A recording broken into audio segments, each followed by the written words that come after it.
Hello Stampers, welcome to an episode of Help Me Rhonda. This week's question comes from one of my training clients and I thought her question was an awesome one. It's about hostess coaching and about our parties and our workshops and how do we get attendance.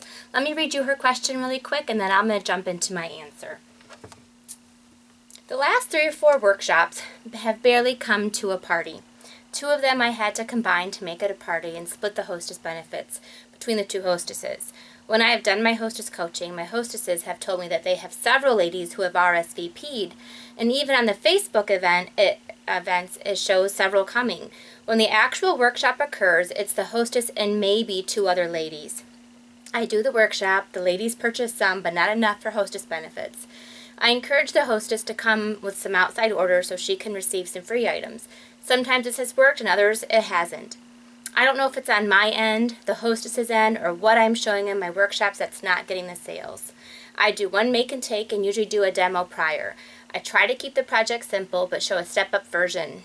Any suggestions of what I can do to get more people coming to the workshops and buying more items? Christy, that's a great question. I think it boils down to hostess coaching.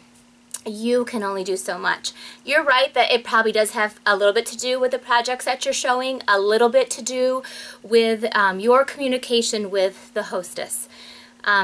You have to be the coach. You have to tell the hostess what to do and expect for her to do them. This is your job and you need to treat it like a job, but also have fun while you're doing it.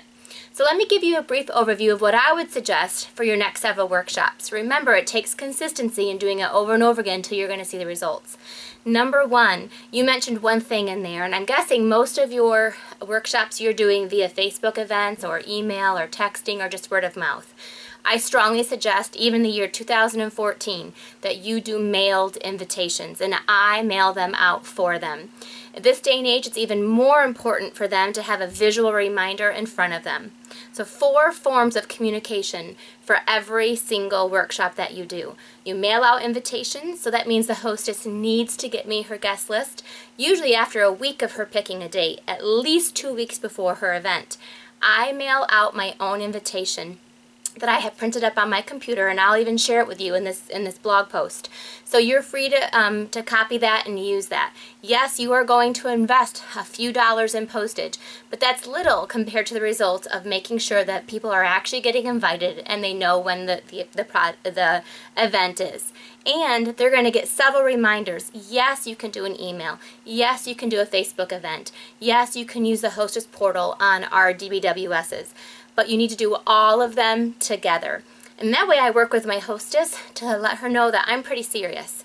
Here is the number 1 thing as well I think that makes a difference, is when I schedule the date with my hostess, when we pick it out, right then and there, I tell her my expectations right up front.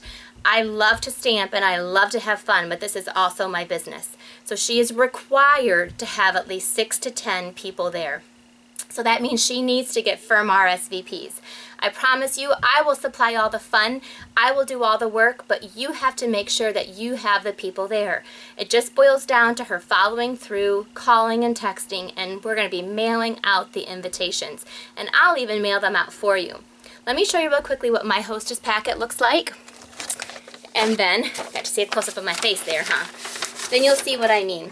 Every hostess I give catalogs to, I give a couple order forms to, and I also will be the one to mail out an invitation. I stamp these at the bottom, I stamp the envelope so they're super cute. And then I also give her some hand-stamped cards to show. And I also give her a wish list to start working on her wish list. That's a big thing I tell her about, is we want to get you as much for free as we possibly can. That means you need to get them there, and I will sell it. The last tip I have for you is maybe considering going to a private class model. This has truly helped me and many of my training clients and downline. What you do is you take a head count in advance and she has to pay for them. They have to pay for themselves.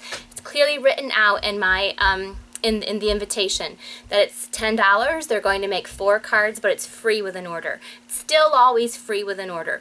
We want to create stampers, but at least if someone doesn't come, then she still owes the $10. I'm very clear about that. However many people she RSVPs for, I usually give her about a 2-way leeway, but again, she's required to have 6 to 10. Now, I'm firm on that, and if you're firm on it, guess what? People live up to your expectations. So it's up to you to clearly state that to her and let her know. Then the rest of it's going to be all fun and games, but there's a few things that you will expect from her for you to come to her and do a private class, do a workshop, and stamp with them for the night. All right, Christy, good luck. I'm so proud of you for out there doing workshops. You can get better attendance. It just requires you being a little bit more firm, a little bit more clear, setting the expectations, and you mailing out the invitations. You have to do your part as well. So that requires great hostess coaching. Thanks, guys, for tuning in for another Help Me Rhonda episode. If you have any questions that you'd like to see answered, you can click on the Help Me Rhonda person that's up in the corner, and it'll bring you to my email address, and you can email them to me, you can Facebook them to me, and I would love to hear from you. Thanks for stopping by.